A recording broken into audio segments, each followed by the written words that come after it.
What's up, A to Z Sports here live on a Tuesday. Going to have an interesting show today. All right, this is my topic. This is my brainchild topic of the NFL draft.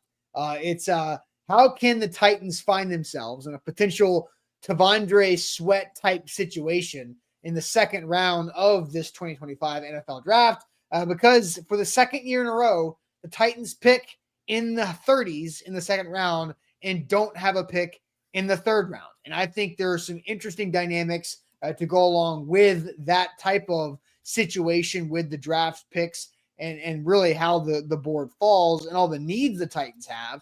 And so Easton and I have a poll question to put out to you guys, and then we each have three players, two different positions, three players apiece. I've got three wide receivers. Easton has three edge rushers, and we're basically going to play the game of yay or nay at 35 overall.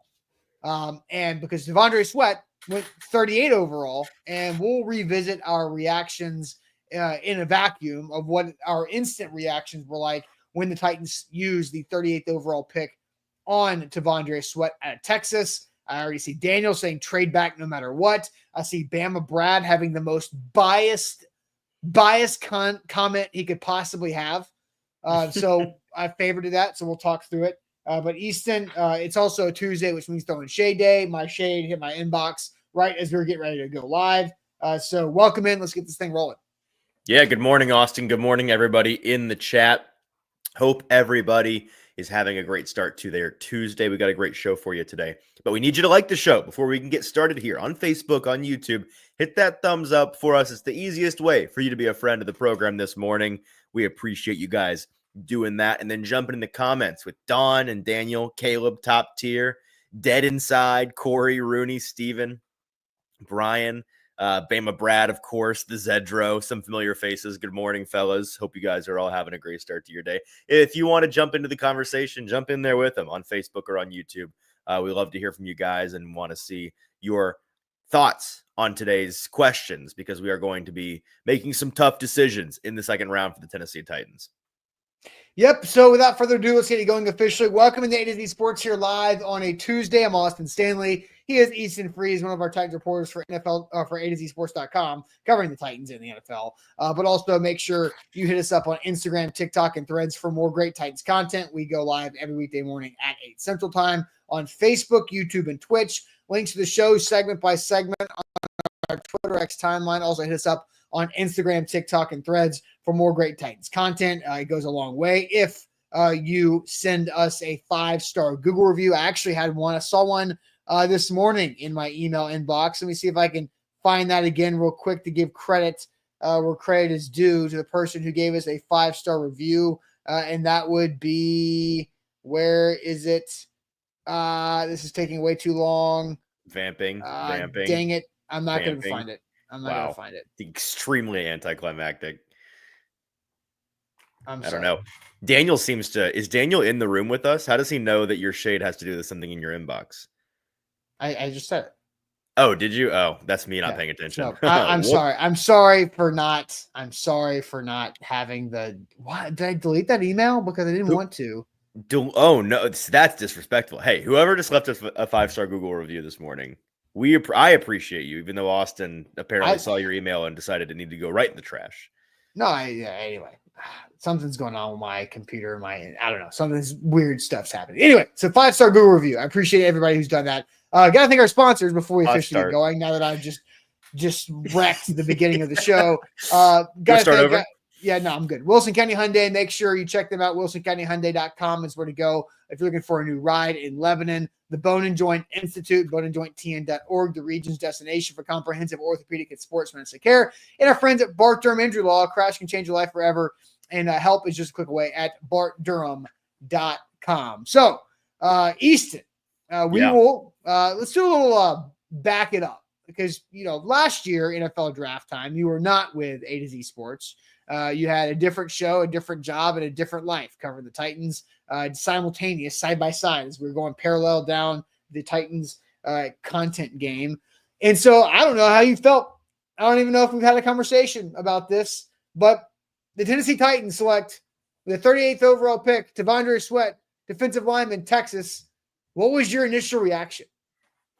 How did you when feel you about that? I I was went and mad. I went I and thought it found was my dumb. I went and found my tweets because that's the best I could do in terms of receipts this morning. Um, and I loved it. I thought it was great. I tweeted him as it happened immediately. So many of you are going to hate this one. I guess I was talking about you, Austin, but you're wrong. Clearly, Sweat's pre-draft concerns didn't scare off the Titans. He's got real 3-down ability and is a massive human being. The Titans are drafting the biggest people they can possibly find for the trenches. And before the pick, I'd listed the best available players of the Titans at 38 based on what I felt, and he was the fourth player that I had on. It was a couple big picks before, actually, because I had Cooper DeJean and Kool-Aid McKinstry on this list, and they both went quickly right before the Titans picked. So by the time he was there, he was my first or second best player available, in my opinion, to them, and they went with that guy. So I loved the Sweat pick. I think Sam was this way. Yeah. I fell in love with him when I, first started the process at the Senior Bowl, and fell in love with him as a prospect before really the off-field questions started to rise later in the process, and some things happened later in the process, and all of that. I'm not saying it didn't give me pause, but I felt like if the Titans' thorough process yielded a decision to still draft him, then I would, they would know much better than me third hand from, getting my information from tweets, as opposed to them going and actually talking to the person and doing investigative work and like doing the real work. So from a pure player standpoint, I loved it. I thought it was a home run pick, and it turned out, at least in year one, to be a great selection. Yeah, and Corey says Rand hit a home run with Sweat. I don't know if you can call it a home run yet. I mean, he had a very good rookie year, and so it's on the path to being a really great selection at 38 overall. So my reaction was not that I disliked the player T'Vondre Sweat. I didn't like the idea of drafting T'Vondre Sweat 38th overall when you didn't have a third round pick, and you had a lot more needs on the team. And so when I'm looking at 38 overall, I remember saying T'Vondre Sweat, you can't draft him at 38. Maybe you trade out of 38, you gain more picks, and you get T'Vondre Sweat a little bit later. That made sense to me. But I thought 38 overall is not the right way to go with T'Vondre Sweat. Now, he has proven me wrong on that, and T'Vondre Sweat has lived up to it. Like, it doesn't matter where they got him. And I think why I felt this so strongly about you can't use that value of 38 on Sweat was because there was no third round pick. And the Titans did not have a third round pick last year in the draft because they traded up on day 2 the year before for Will Levis, and they gave up a third round pick. And then they don't have a third round pick in this upcoming NFL draft because they traded for L'Jarius Sneed last free agency and gave up that third round pick. So the Titans are sitting there with 35 overall this year and 103 after that. And we know the Titans have even more big needs across the roster than they had perceived a year ago at this point. We know it's going to be Cam Ward number 1. What do they do at 35? Like, I think that is the most interesting thing about the Titans right now is how do they use that 35th overall poker chip?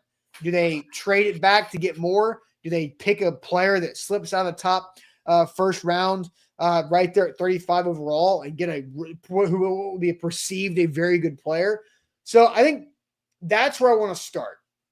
I want to start by getting some poll data from you guys and asking you this question. What do you want the Titans to do in the second round with 35 overall? Do you want them to take a perceived good player, or do you want to trade back for more swings? Because that's always a real tough thing. Now, Corey says, like, oh, if Emeka Buka's right there, then you do that, right? Like, yeah, I think hand raised, all of us watching right now and hosting right now, if you said Emeka Buka is on the board at 35 overall, then don't even try to think about trading back. Just go sprint the card up. Well, unless you're the Godfather Mel Kiper this morning. Did you see that? Yeah, I saw that. Silly decision. Go look at Mel Kiper's latest 2-round mock. He has the Titans passing on Egbuka, who goes 1 pick later to the Jaguars, which would be extra. I mean, talk about insult to injury there. And taking Femi Oladejo, the UCLA edge rusher, instead at 35, which I like Femi in the 3rd or 4th round. I think did your audio go up? There we go. Are you back? Your audio. I don't know. Hello? Oh, now you're back, kind of. Hello? Hello? I think you're good. Am I good now? Okay. It's doing that cartoon thing where it doesn't match. All right. I'll fix it. Okay. Trudge on.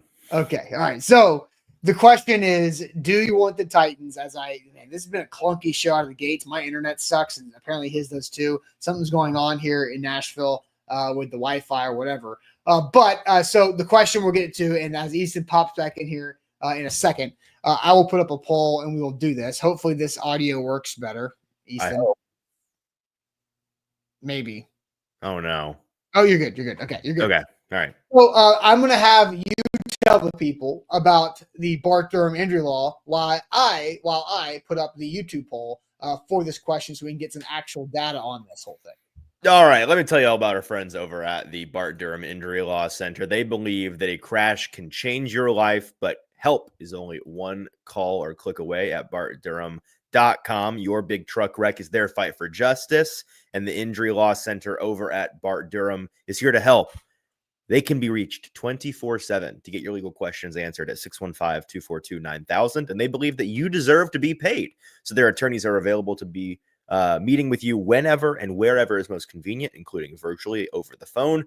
Visit the website bartdurham.com for current news, blogs, to contact or live chat. They've been in business since 1975, so they got 50 years of experience dealing with all kinds of automobile wrecks, located locally here in Capitol View, Nashville, but they can fight for anyone in Kentucky or in Tennessee that's been in an auto accident, led by Blair Durham, a great Tennessean, a Marine veteran, doing things right over at Bart Durham Injury Law. All right. Also, make sure that you hit the like button on the show. I'm sorry. I apologize. What is going on? I'm trying to do my job, and then you are clicking it as well. Okay. That's my fault. That's what's happening. Man, this is brutal. Brutal first 11 to 12 minutes of the show, but we're going to be better now moving forward. Okay. Right. So make sure you hit the like button and not clicking the buttons that Easton and I are also simultaneously clicking. So hit the like button on the show. Make sure you share the show as well. Don't leave us a 5-star Google review. We do not earn it right now, but leave it at the end of the show after we are better. We're about to earn it. Don't worry about it. I'm going to send you to the chat, Easton. All right. 35 overall. Mm-hmm. What do you want the Titans to do with their second round pick? Because they have 35, then 103. We've talked about this a lot, but I'm getting to somewhere with this, what seems like maybe we've had this conversation before, but I have a purpose for it. Would you want the Titans to take a perceived, quote, good player at 35 overall, or would you rather them trade back for more swings? I'm going to get to who I think are these perceived good players. Like, obviously, like, I'm not talking about the obvious 35th pick.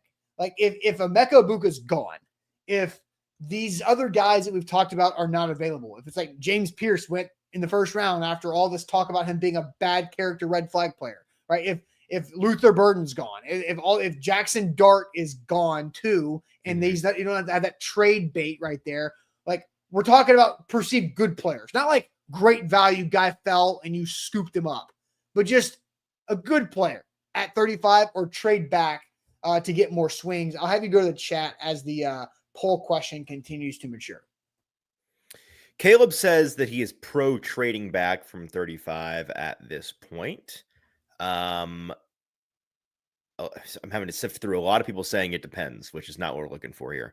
Daniel says trade back no matter what. Okay, there's a strong take. Steven, trade back for more swings, no doubt. Lee, trade back. Jeff says take a receiver. Just take a freaking receiver. Doesn't matter who's there, I suppose. Just take a receiver. For the most part, Titans Kyle says trade back. Titan Joy Lindsay says trade for more. So a lot of trades. Chandler, here's one that he wants to take a receiver that Cam can grow with. So pro receiver. Good player if available from Jason, but don't reach. Ooh. Trade back unless Egbuka is there. Yeah, we're gonna come back to the don't reach part. Mm-hmm. Something because do you agree with me saying that T'Vondre Sweat was looked at as a reach by the Titans at 38? Like overall, not like you, but like the general consensus across the board, the Titans reached at 38. I say yes, because If they didn't, then Rain Carthon wouldn't have had to be like, yeah, I had a GM call me, like, we were going to take him right after you. If you did not, darn it. Yeah, they wasn't. had to sell, like, we had to do this now or he wasn't going to be there. You know, it wasn't a consensus reach from a media standpoint until around this time in April last year when the DUI happened and Dan Brugler's The Beast came out kind of in succession. And he had some info in there about what he'd heard about the person off the field, and kind of that one terrible week for Sweat where a lot of minds and hearts changed and a lot of boards changed.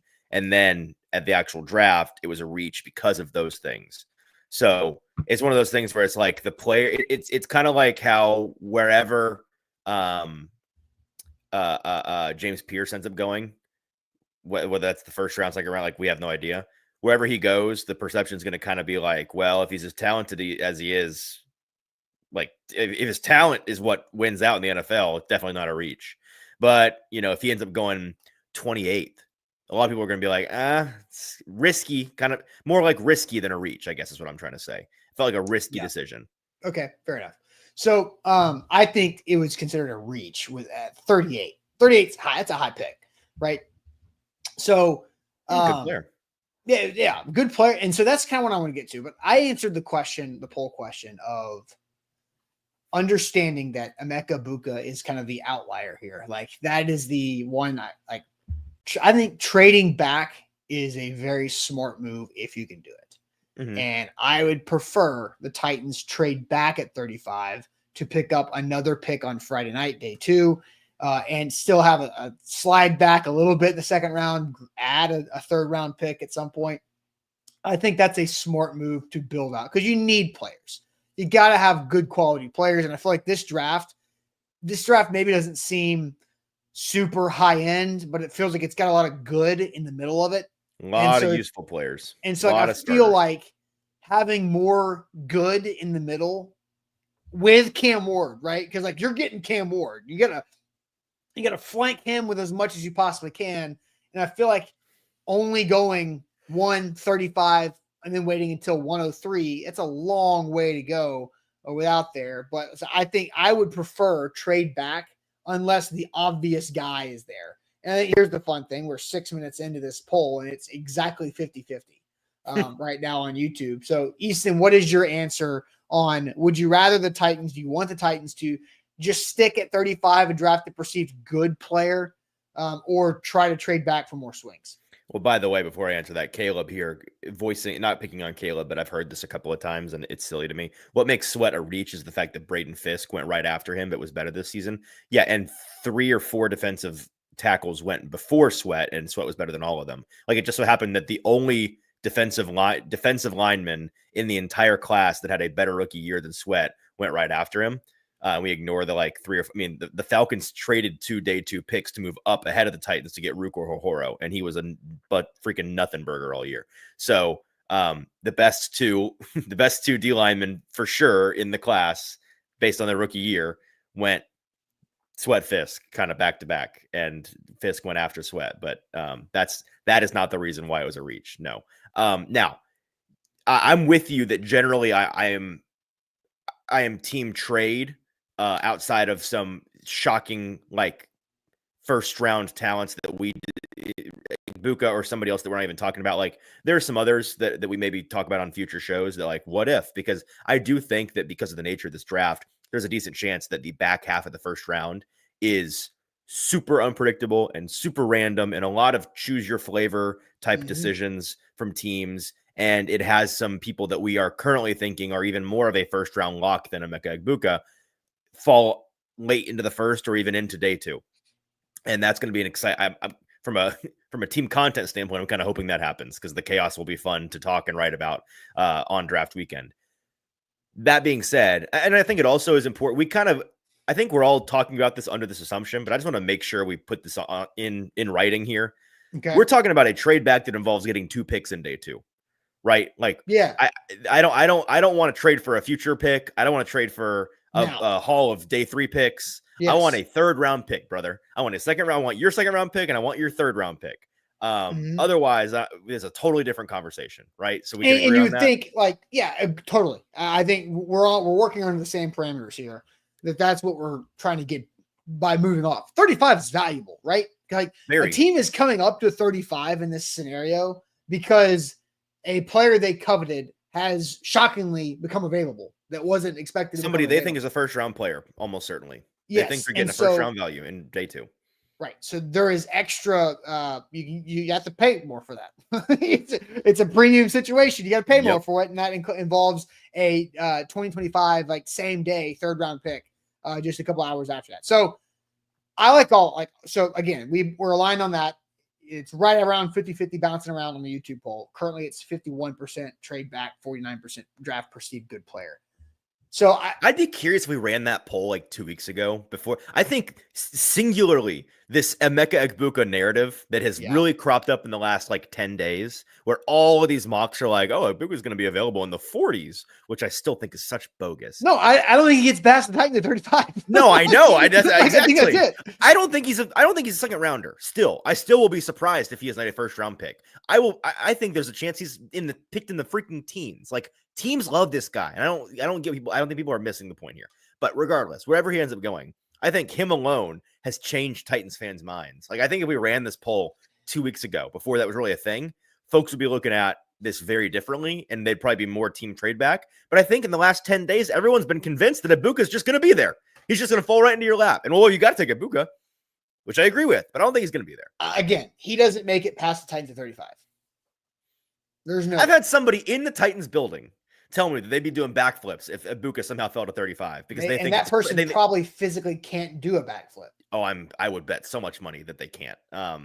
But their point was I would be shocked if it happens. Like they're like it's not happening. This is a first round player, which I think so too. Yes.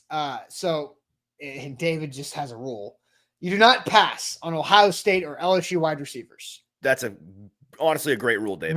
When on like day 1 before Saturday, like right. Racing McMath. You can pass on Racing McMath and Kayshon Boutte. Yeah, you can. That's okay. But generally, yeah, in the first 100 picks, do not like sleep on the Ohio State LSU wide receiver. Man, I'm trying to think of any like late round Ohio State receivers. They pretty much all go early. Yeah, because they're all freaks. They have no bums. Yes, yeah, it's crazy.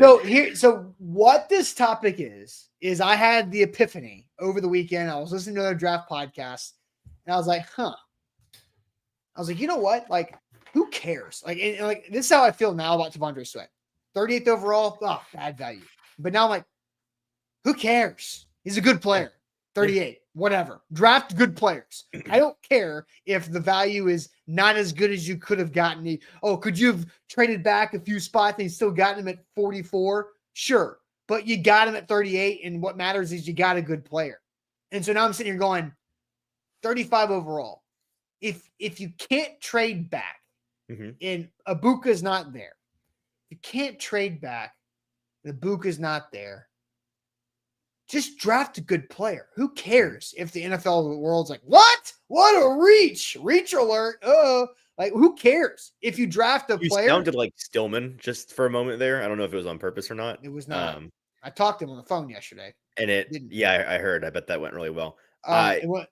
Anyway, but again, like, who cares? But it's funny because that's exactly going to be the reaction if and when they make some of these picks from people like Stillman. But what? Because this guy drafted a player who's good at football at a position that you need. And we've got 3 receivers and 3 edge players that I want to ask everybody, yay or nay at 35. All right. And this is if you can't trade out, if you are stuck at 35, like Jackson Dart, he's gone. He went like 9 to the Saints, and Shedeur Sanders fell, and the Steelers moved up to 12 and got him. I don't know, whatever. And you don't have that obvious, you're stuck at 35. I've got 3 receivers. Easton, you've got 3 edge players. Right. I have a former LSU wide receiver in my trio. By the way. Not Kyron Lacey. That kind of gives it away. Well, Well, yeah, I mean, I'm I about would to hope. get to it anyway, but I we're would gonna hope get not. we're gonna get to these. Actually, we're just gonna do it now. People So won't like it, but Kyron Lacy's a great decision at 35. Kyron Lacy is the one LSU receiver that you pass on until the 7th round. No, Like, you is pass he? on forever because he's going to jail. you Good don't, you point. don't, you don't Good draft point. this player. Yeah, He's going to you're right. prison. He is going to jail. That's right. Yeah. Good point. So, all right, I'm going to get to my 3 receivers right now, and then we're going to have Easton's 3 edge players coming up. So, I've got 3 receivers. And to be clear, these aren't guys we think are necessarily great decisions. We're asking, are they? I'm asking, like, these guys will all be available at 35, and I believe all 3 of these receivers, if the Titans take them at 35, people are going to go there. It'll be mixed for sure.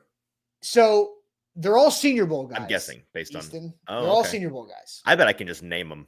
I bet I just know. Do you want to go for it? You want to go for it? 3 guys, Senior Bowl guys. Senior Bowls, and I've already given you another clue. One former LSU guy. Sure. Are the Iowa State boys in here? Both Iowa State boys. Yeah, and then Jack Besh. Bingo. Yeah. These 3 guys: Jaden Higgins, Iowa State; Jack Besh, TCU, formerly of LSU; and Jalen Knoll. There was a guy that I thought you'd have in here that you don't, and I'm disappointed. We're gonna have to bring him up in a minute. Okay, we'll bring him up later. There's a 4th receiver that we need to talk about. Yeah, no, I'm sure. And there's a group of guys. No, I know. Like, these 3 receivers, if you look at I've seen Jaden. Like, let me pull up my my consensus big board that Easton helped me out with this morning on these 3 receivers. So I scroll back down the consensus big board.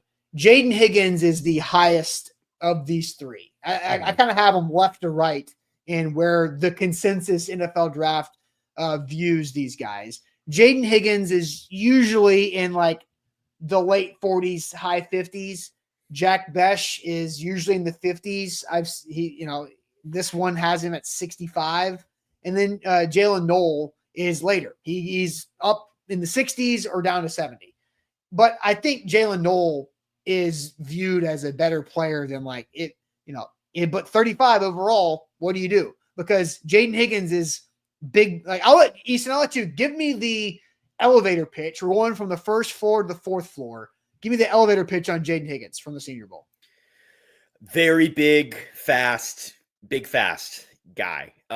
Size guy, one of the only guys in this class that has a really prototypical X build. Now, I'm not sure if he's going to be best served at the next level as an X, but he's going to be a perimeter receiver for sure.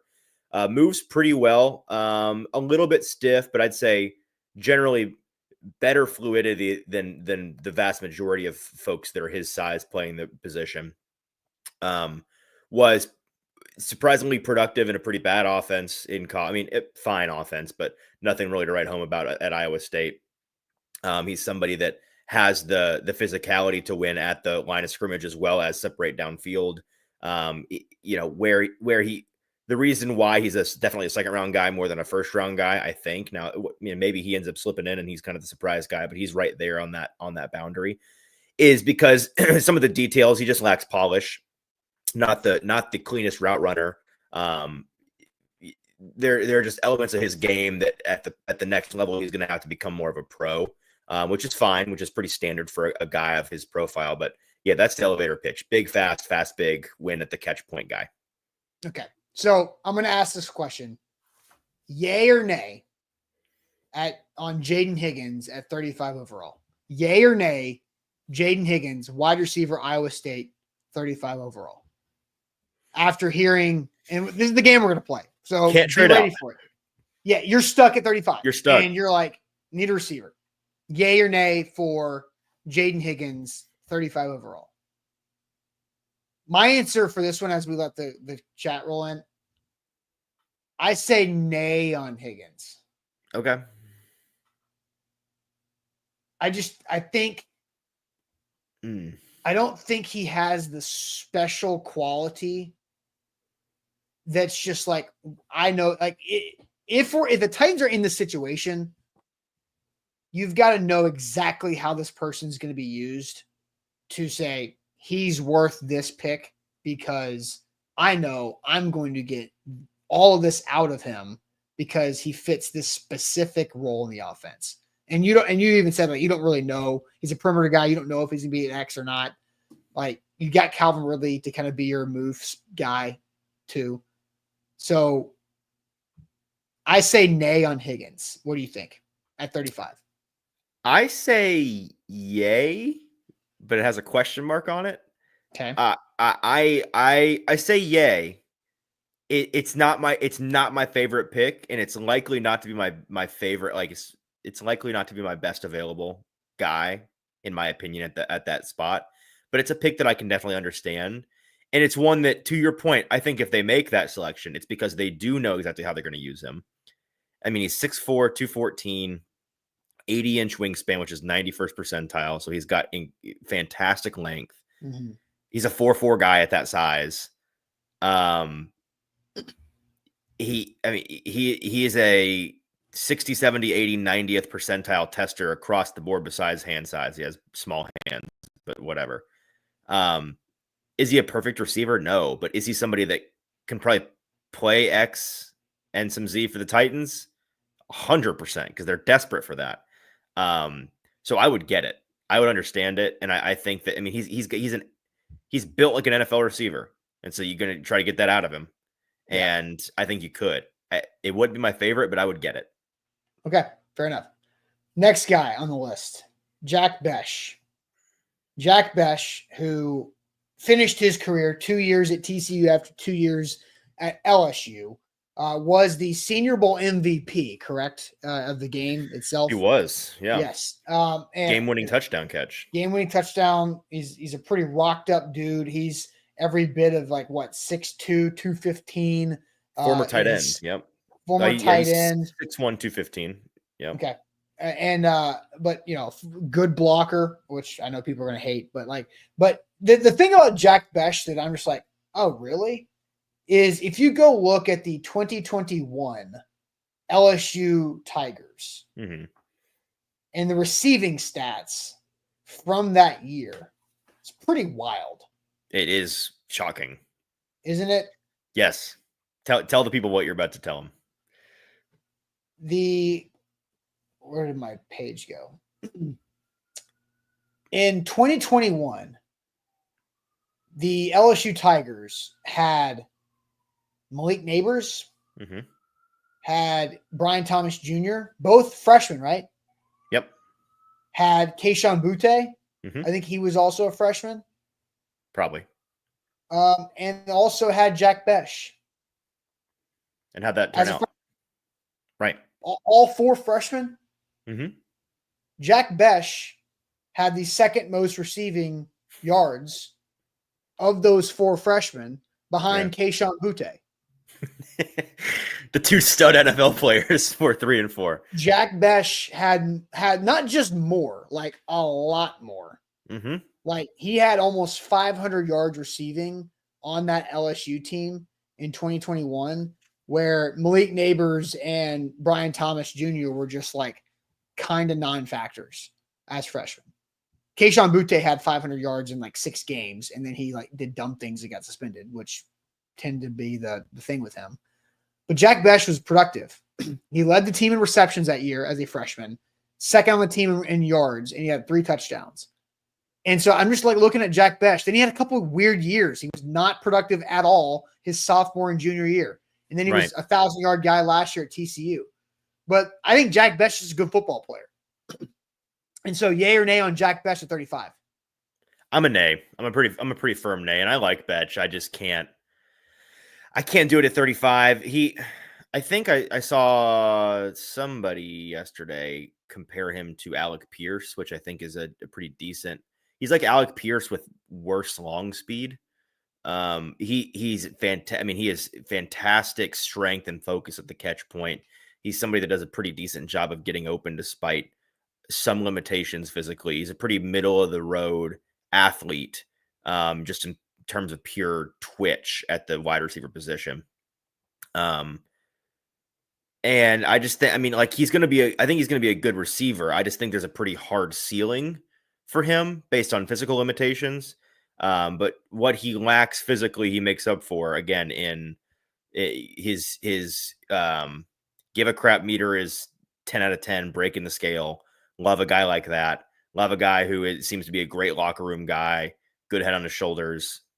I have nothing but good things to say about him besides just general ceiling ability. I think that that's going to be the cap for him. So he's going to be a good late round 2, early round 3 player. But at 35, it's a reach to me. It's a reach. I would not make that decision.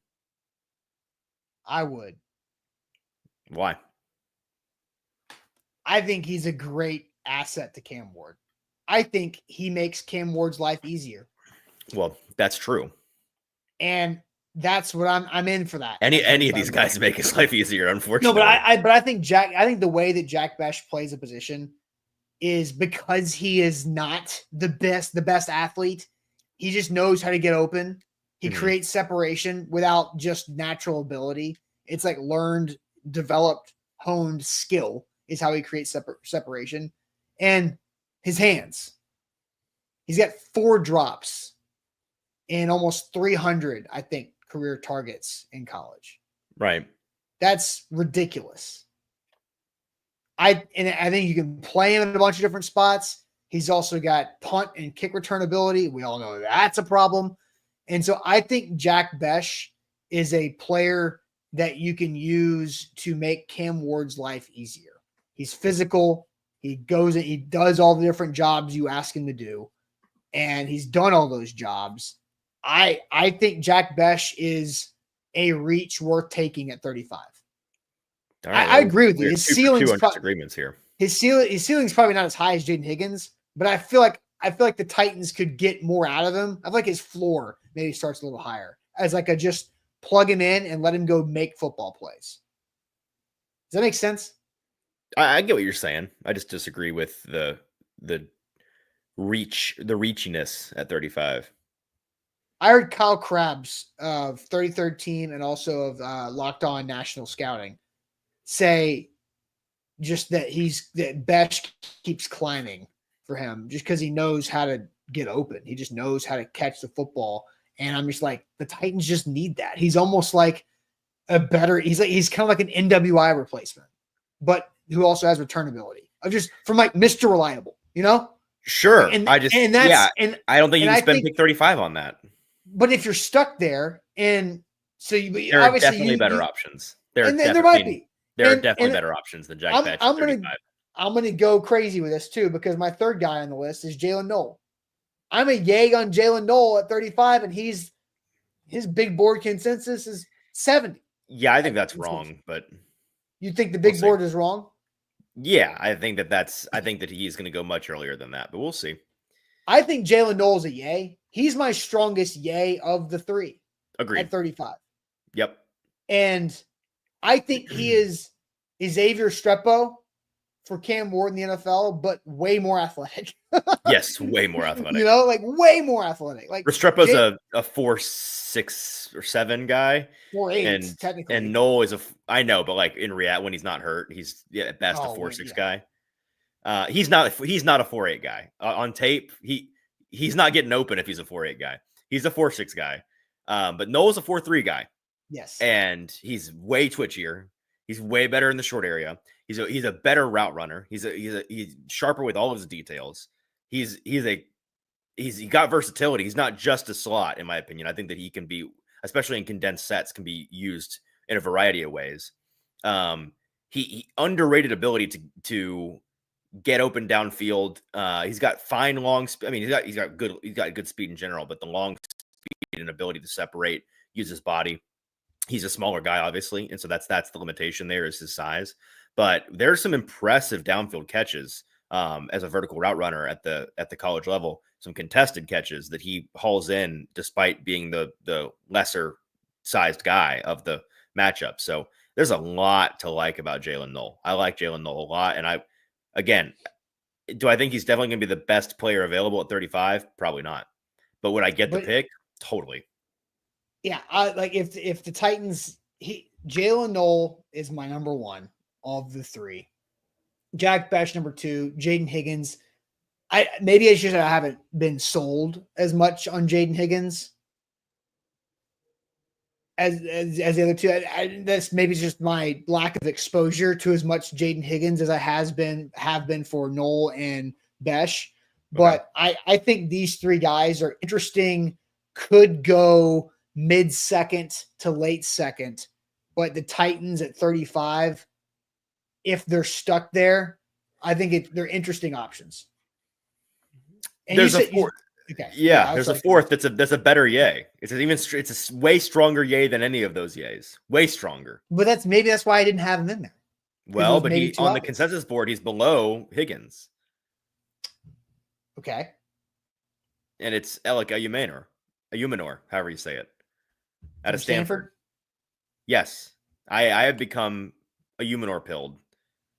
I think there's a decent chance he is the best player available on the board at 35 for the Titans, despite on the consensus board being at what, like 48, 50, something like that. I think he rocks. I think that he's one of like four guys in this class that I think definitely is an NFL X or can be an NFL X if the team chooses to use them that way.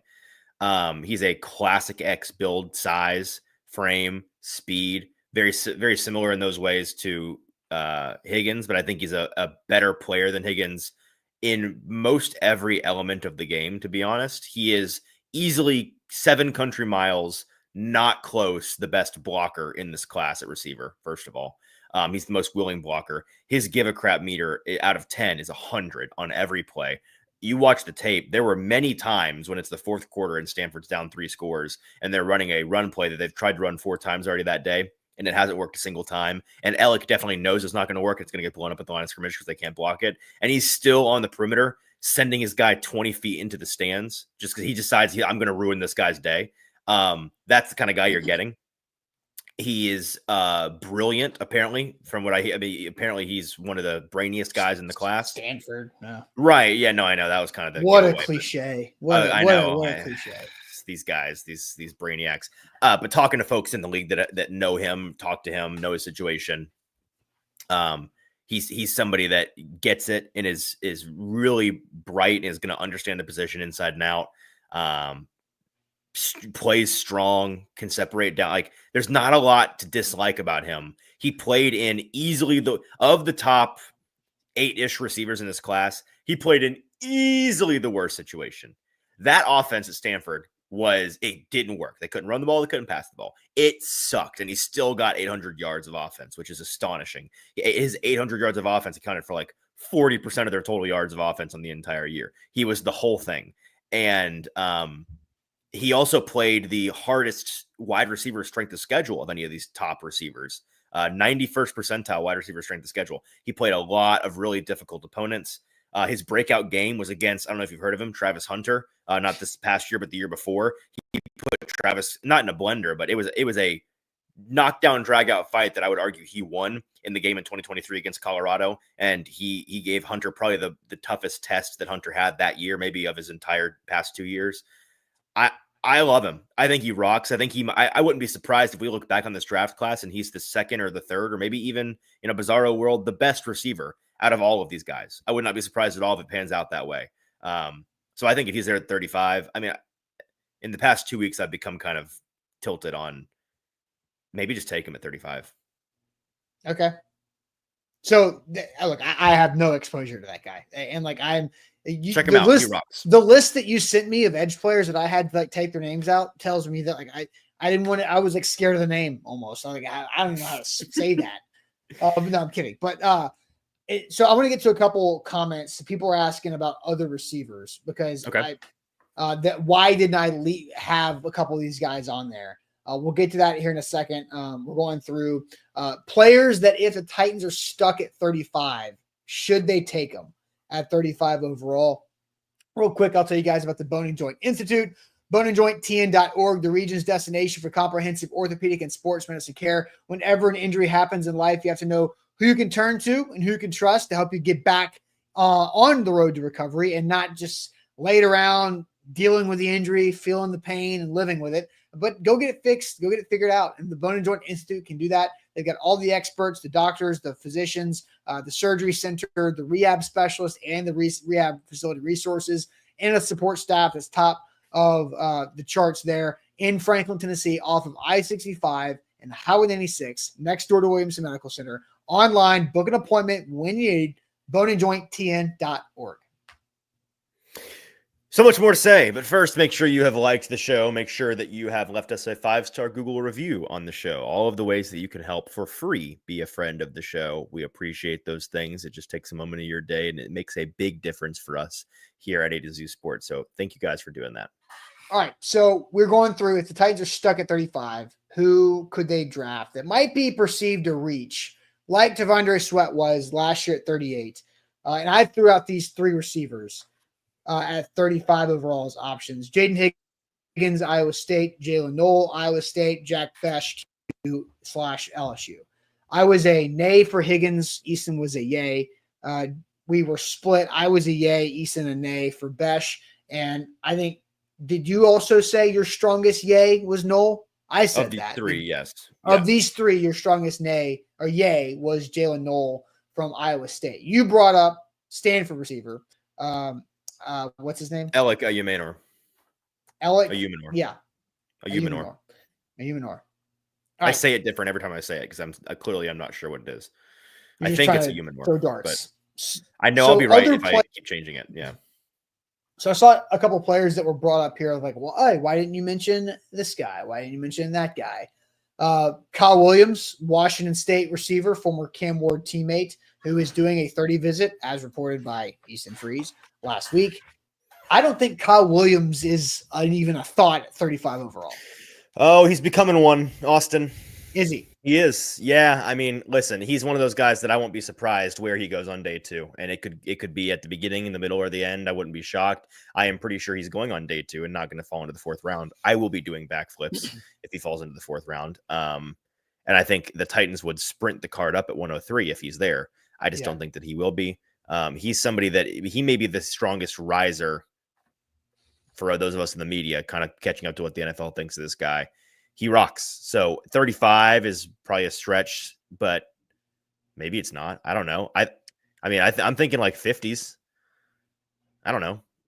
Well, yeah, and that's fine. And I don't know if any of these guys are going to go before 40 that we're talking about today. Right.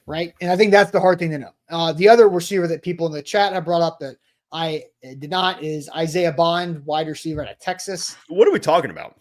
Hang on. What? People in the chat, Michael, what if Isaiah Bond's available at 35? No. People in the chat need to catch up on the Bond. Well, you threw out such a big tease like last week, and then you just left.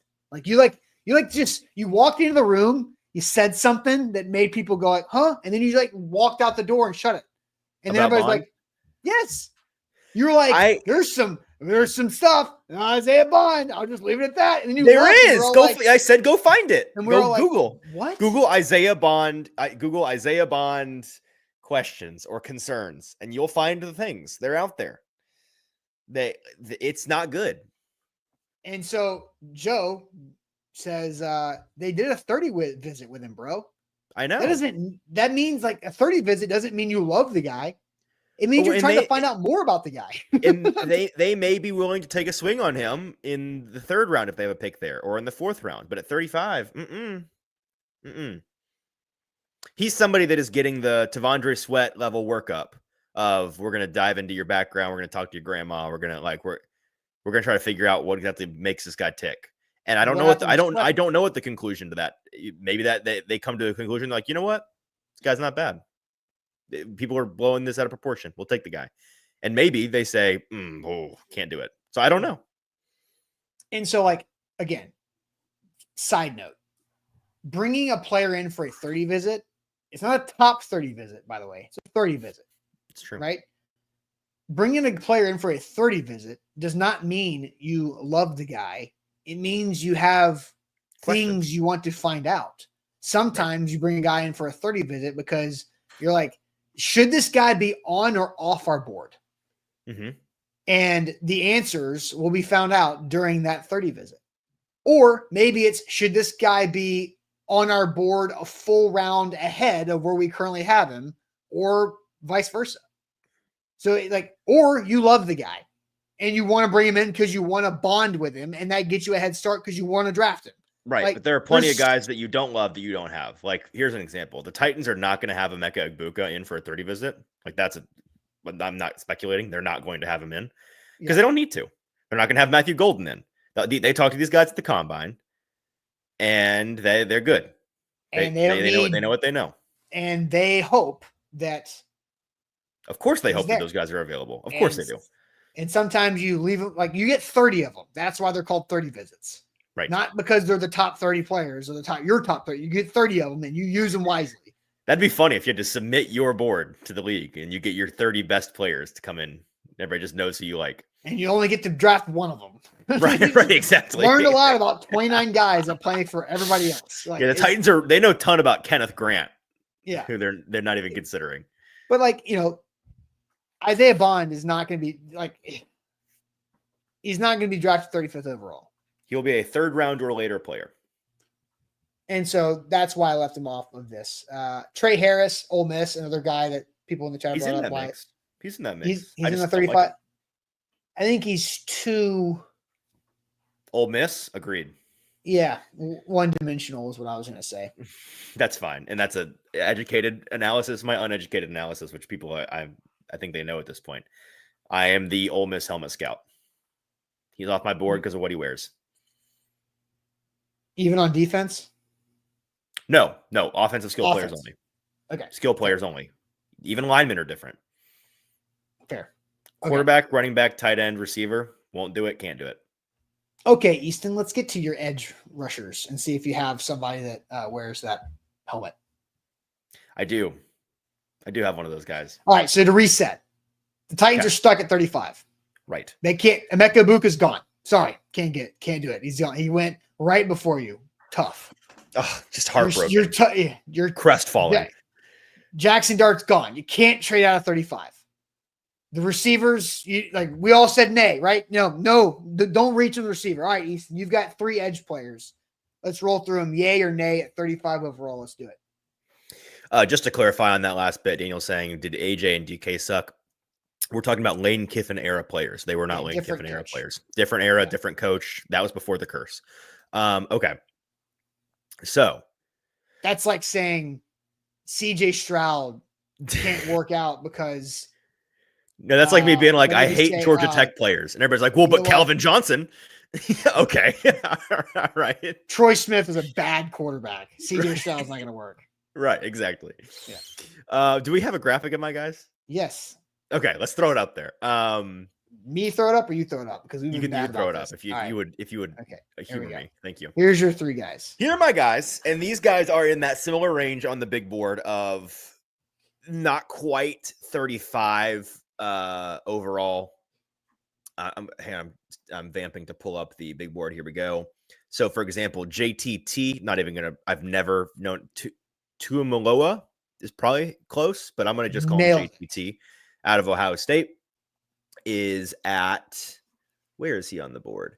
He is at 49 overall. Landon Jackson is at 48 overall and out of Arkansas. And Princely Umanmielen out of Ole Miss, a name that I have figured out how to say, is at 55 overall. Now, we've talked about these guys a decent amount throughout the process, and let's go one by one. Austin, I don't know if you're going to even have an opinion on this, so maybe it's just I've got opinions. All right, so let's start with the guy who's the highest on the board, which is Landon Jackson, the one in the middle of the picture. Out of Arkansas. Is he a yay or a nay for you for the Titans at 35? I'll give my answer, and that is that he is a nay. Close, but he is a nay for me. I don't think that, and really, what it comes down to is I don't see him being clearly better than the top 1 or 2 or 3 receivers that are probably going to be on the board there too. I don't see a world in which I look at him on the board and I look at whoever is available on the board at receiver and I say, got to do Jackson, got to take Jackson. I think he's a good player. I think he's a really useful player. He's somebody that does a lot of things well. He's a versatile player. He can get after he will be a good edge rusher in the NFL. I believe that. I think he's got a pretty high floor, but his ceiling is limited to me. His ceiling is limited. I don't think that he can be the guy in a defense. I don't think he has that upside. And it would be a lukewarm decision for me at 35. So let me ask this question in a different way. You're not the one drafting. You're the one reacting. Okay. Would you check the yes box if the Titans drafted Landon Jackson at 35?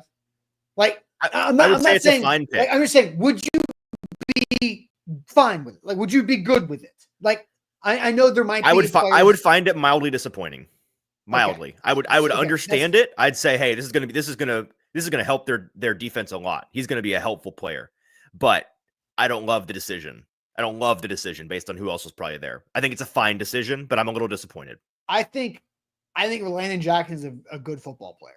And so I think so too. I'm a yay on this. Okay. And so that's kind of the lens that I'm working through this exercise through is I want a good football player. I understand that I might like guys on the board that they passed on, and if they draft Jalen Noel at 35, but they pass on James Pierce, then James Pierce is a better player, but I'm not mad at Jalen Noel. I think Jalen Noel's gonna you see what I'm saying? I'm not gonna be mad at the pick. I might be bummed out at the missed opportunity, but I would not be mad at the Landon Jackson selection. I think he's a good football player, and he ruined Tennessee's game against Arkansas, and it made me so mad and angry. And that guy's you talk about what was your give a crap meter? What have you been calling? Yeah, give a crap meter. Well, it's a different name for it, but on this show, we're going to call it that. Yeah, but his is pretty high too, and I like those guys. I want those guys, and I like Landon Jackson. Good story. I like him too. He's slightly on the no. It's close, but he's a no for me. Next guy we'll do. Let's do JTT out of Ohio State. He's somebody that I'll put hand up on this. I've changed my mind a decent amount on JTT throughout the past month or so. I've got some friends that are in the draft sicko community who have changed my mind on this. He's somebody that kind of suffers from the really good at everything, great at nothing. That's his greatest crime is not having a truly elite trait. But man, there's not a thing he's bad at. There's not. He's a 3-down player. He's good in the run defense and the pass defense. He can get after the quarterback. He's got good burst. He's got for a college player coming out, he's got a pretty diverse skill set in terms of the tools in his bag. There's a lot to like about him. I still think that there's a lower ceiling on him, and I'm not sure he can be the guy in a defense. But he's athletically, he passes the bar for me athletically to where I'm at least intrigued to see what his upside is in the NFL. I'm not quite sure what it is, and so I would say yay on JTT now. It would be my favorite pick, no, but I would give it generally a thumbs up.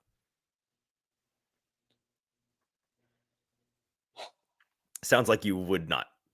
No, I'm conflicted on this one. This is probably how you feel about Landon Jackson.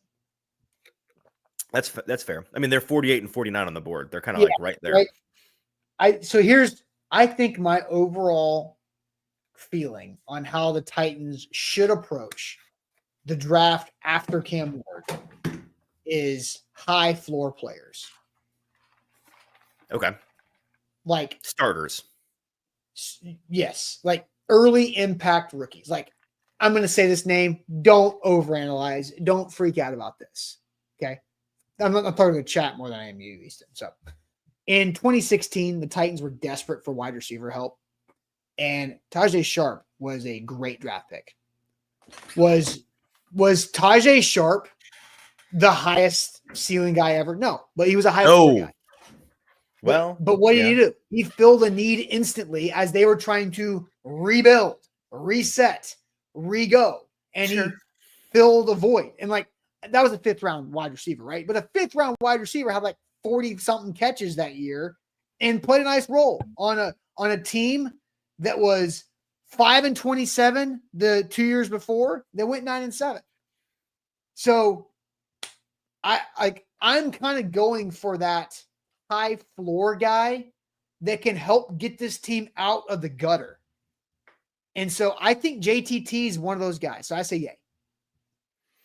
Okay, so you're yay on both. I'm not going to, again, I would like all 3 receivers over JTT. that I put up on the board, but I'm still going to be like, I get it. Okay. Well, the last guy we have is Princely Umanmielen out of Ole Miss. He is the furthest down the board at 55 right now, but his peak is 37. So he's somebody considered kind of right in that range, middle day 2 or middle round 2 rather, early middle. I've talked too much about him at this point to not be a yay. I think people understand that I'm a yay on him. Again, would he be my favorite pick? No, but I could see him being maybe the best edge available on the board, just depending on how it goes. I think that he's a talented player. I do think that he has upside. He has his broad and his vertical are both in the 90th percentiles, above average 40, above average 10-yard split, got a good wingspan. He is lighter. He's lighter. He needs some sand in his pants, probably. And the Department of Health and training, nutrition is the word I'm looking for. There it is. The nutrition department that he joins will probably be doing a lot of work to rock him up a little bit. But I think that his frame can carry that just based on the way that he's built.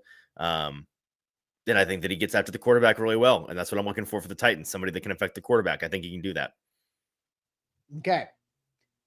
I'm a yay on Princely too. Like, again, I get it. I would get the pick, but I think I would put my 3 wide receivers and your Stanford wide receiver above all 3 edge guys that you presented. Whoa.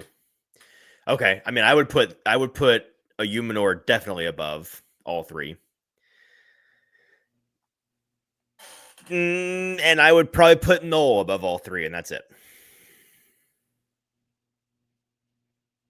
So you go a Umanor, Knoll, and then 3 edge guys. And no, not all 3, because I said no to Jackson. Okay. So it's like JTT Princely, and then you'd go Higgins. Then I'd go Higgins. Then I'd go Jackson. Then I'd go Betch. So Betch is at the bottom. Betch is 7 on this. I would be pretty disappointed if they took Jack Betch at 35. Okay. I think he's Alec Pierce. You can't do that at 35. No, can't do it. I think the reason why I take the receivers is because I gotta make sure Cam Ward does well. Like, I gotta give Cam Ward all I can. That's what I'm saying. And I think those 3 receivers have fairly high floors. I think you can do. I think you can do good. Like, I think we presented 7 guys here with our bonus Stanford receiver. I think we presented 7 guys that would be interesting picks at 35 if you can't get out. Agreed. But Daniel nailed it. He knows me. I want to slaw at 35. That's really what I want. Daniel mentioned. Does he also spontaneously combust? Yes, he does. Okay. And that's what makes him great. Daniel says Birch and Scorton should be on this list. Birch is a fair, we could probably talk about Birch. Where is he on the consensus board? He's further down. Jordan Birch out of Oregon at 71. So he's kind of more of a, I think that's kind of appropriate. I don't think Birch is, I think he's better than 71, but I definitely don't think he's 35. Scorton, he may very well be there at 35, but Scorton is somebody that is not going to be considered a reach at 35. So he kind of doesn't fit the mold of guys we're talking about here. Yeah. That's not the exercise. Again, this is a very specific exercise. And so I understand that it's hard to live in between these parameters that we're trying to do, but I think we've done a good job. I think for the most part, the exercise, the assignment was understood. It's the Titans could be in a spot where they can't get out of 35, and you just need to get a good football player at 35 if you can't add more picks. And Tavondre Sweat was perceived to reach by many at 38 last year, but you got a really good football player, and who cares? Who cares that you reached 10 picks? Right? That's kind of where I'm at. Get a guy who's going to help this football team and the quarterback by being a good football player if you can't get more picks. And I think all 7, in my opinion, fit that mold. I agree. And you agree minus Jack Betch. Right. Okay.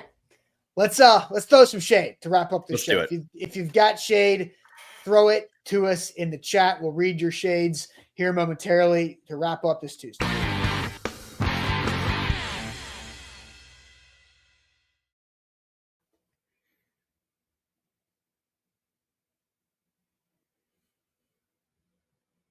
Wilson, what is going on? What is happening? All right. Hey, did y'all see that Dan Moore contract? Pull that back up. No. Wilson County Hyundai. Make sure you check out Wilson County Hyundai for your next ride in Lebanon or online at wilsoncountyhyundai.com. This is not my shade, but my computer has apparently just been on the struggle bus this entire seems to be show. On the fritz today. I don't know what's going on. I don't know why. It's not overworked. I've been using it a lot less than I normally have and I normally do. But maybe it's telling you it's time to let go. It's time to upgrade. I don't think so. It's How just old is having it? 4 years. It's getting on. It's getting there. We're trying to make it the rest of the year. Okay. All right. Well, power through. Yeah. All right. Shades. Let's throw some shades here as we see some people coming in here. Vanessa, shade on technology. I hate it. I think we can all agree with that. Lucas says shade on the squeaky chair. That's Easton's squeaky chair. Wait, can y'all hear that on the stream? Yes, for sure. Okay, well, I'm going to try to fix that then. My bad. That's on me. Yeah. For talking nonstop crap about the SEC, then running away with his tail tucked between his legs while the SEC takes care of business. Where are you at, Sam? Great Sam point. Has gotten great point. Well, I mean, like he'll be back this week, and I know. we can bring it. We can hold his feet to it if we want. After the first 2 days of the tournament, after round one, on that Saturday morning, this guy's out here tweeting about like, oh, the big bad SEC already losing 4 teams, whatever it was. Yeah, that's because it was like the bottom 4 of their 14. Right. It was like the 14th best SEC team lost to the 3rd best Big Ten team. Like that's the kind of games that happened. Meanwhile, the SEC was half of the Elite 8, half of the Final 4, almost half of the Sweet 16, won the championship. Hello. Relax. Captain Big Ten. I'm glad he's not here, actually. You know what? Forget that guy. Orlando Jones, shade on Houston for having 19.7 seconds and not even getting a shot off. Great point. Crazy ending. You know, it was painful. The game was a great game. Honestly. Was it? Yes. Entertaining, but it was bad basketball. It's really bad basketball. I don't think it was bad basketball. I think it was really good. Oh, dude. In that second half, there were some stretches of really bad. I mean, chucking threes and turnovers, and these teams looked like they were playing with their hair on fire in a bad way. That's what makes college sports great. It's because it's for the national championship and it's college players in huge spots. No, I get it. And it was entertaining. Yeah, it was. That's what I'm talking about. Is that not what we judge great games by? Well, the entertainment value. It was close. It was back and forth. There were some threes hit. There were free throws made. There were free throws missed. There were big moments. There were shot opportunities. And there were turnovers. Final 2 possessions, they didn't shoot the ball one time in the final 2 possessions. No, look, it was because there was great defense too. And because they just choked. Yeah, but like, what did Duke do? Also choked. Both. Big time. Yeah. But that's what makes college sports unpredictable and phenomenal. Is that you can't predict what college athletes are going to do. Very entertaining game. I would not call it a great game because it wasn't great. I thought it was a great game. Were you glued to it? I said it was a very entertaining game. That's what it was. So, but it was not a great game. I mean, it's everything you want in a national championship. Down to the wire. No, it's not. I want really good basketball too. Ideally, down to the wire. You had no idea who was going to win until the last 4 seconds. Yes, and that's what made it super entertaining. But you're just missing my point that a truly great game is wildly entertaining and really high-level basketball. Look, the defense in that Houston's ability to defend the rim is insane. Yes. And Florida's big men ability all tournament long to just miss layups, also insane. Yeah, crazy. You notice that? They did it all. They did it all. I don't know how they didn't get burned by it once. I kept thinking this is the game where there's 6 points they left on the board, left off the board in the last 5 minutes. I'd be sitting there thinking, be like, that's going to come back to bite them. And it never did. It's because they're good. It's a good team. This is not my shade, and I know it's really easy for me to say this from watching on my couch, but Sharp, after he did like the shot, pull it down and dribbled, touch the ball, extend the game. Don't let the clock run out. It was a 1-point game, right? Yeah. Make Florida touch the ball, make it a travel. You have a few seconds left. Make Florida inbound the ball like you did against Duke. Well, And his extend the teammates kind of just stood there and watched it too. Like they should have come running. but he should have done it. Like, and again, No, that would have been a high IQ level play in the biggest moment of his life. And yeah, well, it would have been, I'm not angry at him. If I'm a Houston fan, I'm not mad at the guy, but I think it would have been a super smart play if he would have traveled and gotten the ball back to extend the game another possession, but he didn't. So that's okay. Do you have shade you want to read in the chat? yeah, I got some more shades in here. Throwing shade at the weather, says Braden. Fair. It's been not great the past couple week. Jeff said throwing shade on people who try to board before their group. Oh man, had a couple tried to board during group 2 and they were group 9. Yeah, that's get with the program, folks. Eric, shade on me for living in Tornado Alley. Yeah, that's no fun. Shade on trees without leaves. All right. I mean, give them time. They'll get there. They will eventually have leaves. Or they're dead. Dead. Yeah, it's one of those two things. Derek says throwing shade at my heart for not acting right the last couple months. That's upsetting. Jason, shade on the offseason. Can't wait until the draft so we can stop the speculating. I don't know if I could look at another mock draft at this point. Well, I'm going to have a mock later this week, Jason, so you should check it out.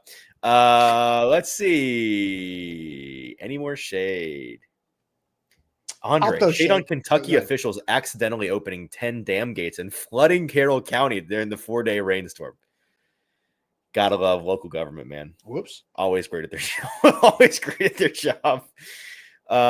Bobby Lee, shade on people not giving the new play-by-play announcer a chance before he even starts. Yeah, guys. Zarzer is somebody worth giving a shot. Let the guy call a game before you throw shade at Zarzer.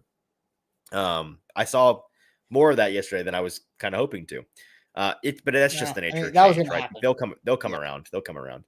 I mean, Jim Nantz endorses the guy. He can't be bad. Those are the rules. People hate Jim Nantz, though. Well, so people are wrong and dumb. I get what you're saying. All right, you want my shade? Yeah, let's hear it. So today's my birthday. Oh, right. Happy birthday. Thank you. Everybody, throw some happy birthdays in the chat for Austin. There was some birthday comments early on. That's not. I told you yesterday, and then I forgot. Yeah, my shade wasn't like, oh, you guys ignore my birthday. No, I don't care. That's my point. My point is, I don't need an email from every company that I've interacted with wishing me a happy birthday, unless you're going to give me something free or a significant discount. Right. Do not send me an email wishing me a happy birthday. I don't care about your company. We here at Adobe want to wish you a happy birthday. Okay, thanks, Adobe. It's so pointless. Unless you are giving me something where I can save money, do not send me a happy birthday email, company, whoever you are. Right. That's the dumbest waste of an email send that you paid for that I've ever seen, because you're doing that for everybody. I'm not special. It's not only worthless. It's actually actively annoying. It's very annoying. It makes me like you less. Like that gives me more work. I am more likely to unsubscribe from your newsletter for you wishing me a happy birthday without having a money-saving call to action involved. So don't do that. Don't. I mean, how dumb would it be if A to Z Sports was sending out happy birthday emails to all of our email newsletter people? We should try that. It's so stupid. That is my shade. Do you like my shade? Do you agree with my shade? I know. I agree wholeheartedly. I think that's great. They are in my inbox. I think that's great. And that's very annoying. Now, some of them are free. Like you'll be like, hey, it's Sonic. Here's a free drink for your birthday. Thank you, totally Sonic. Cool. Yeah, I appreciate that. But the LASIK company that I'm never going to use, I don't need everyone at your LASIK company wishes me a happy birthday. I don't care. Like, we here at Brentwood I Care want to wish you no, you don't. Stop it. Like, I'm not even a customer of them. I reached out to them for a potential sponsorship thing years ago. Like, and I do not care that you want to wish me a happy birthday. It's just something I have to delete later. And that's something I'd rather not have to do. So there you go. I had a shade a minute ago and I've forgotten it, but it's all right. I have a different shade now. That Well, shade that I anyway, had is gone forever. I just got a text. What? Ryan Roberts. Our team at Ryan Roberts Incorporated wants to wish you a happy birthday. It's a good Props, bit. Ryan. Good job. Good job. So no, so that's my shade. So, and thank you for the birthday wishes that I prompted with that shade. That was not my intention. My shade that's real shade. That's annoying. Like, so there you go. Do you have a shade? Do you want to remember your shade? No, I'm not going to remember the one that I have, but I have a new one, so it's fine. My new one is, we kind of already shared it, but all the mocks that have the Titans passing on Emeka Egbuka. It is, I know it's like football related still and not really the point of the shade, but it's what continues to pester me in life the past couple of days. And I think it's very silly and dumb. And until it is proven true, in which case I'll take all of this back. I think it's bad and annoying. So shade on people continuing to have the Titans pass on Emeka Egbuka. Fair, valid shade. There you go. All right. That's it for us. Everybody enjoy my birthday for the rest of the day. And we'll see you guys tomorrow on a Wednesday. Actually, I won't. Ryan Roberts will be in tomorrow. I got a busy day of meetings. So Ryan Roberts Inc. will be in here. Ryan Roberts Inc. You're going to have to do that on the lower third tomorrow for his name. Okay, that's good. Ryan all right, Roberts I like Inc. that. But, all right, everybody. Thanks for the birthday wishes. Thanks for participating as always. Like the show, especially today. Like the show. Birthday likes. 5-star Google review. Show was clunky early. It was weird because the internet. That's also side shade. My computer's slow. But like the show, 5-star Google review. See you guys later. Buck Rising Black tonight. Appreciate it as always. Thanks.